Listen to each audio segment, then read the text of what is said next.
Guys, nag-try ako mag-gacha pero nung nakuha nung meron,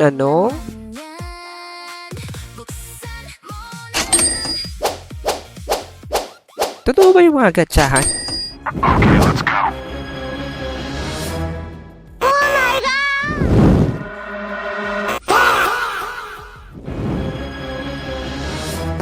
Bok, iya ba naman lahat?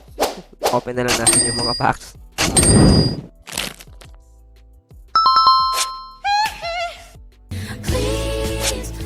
Ming nagsasabi na ang mga gacha sa mga store ay scam.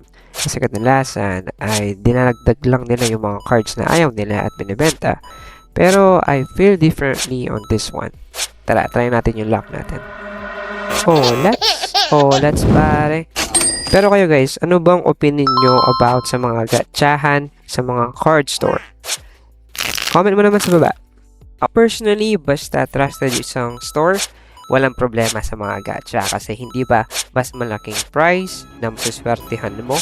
Well, mas malaking take mo. You believe in magic? No, this is Patrick. You believe in magic?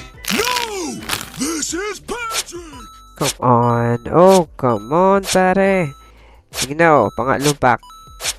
Swerte na ba?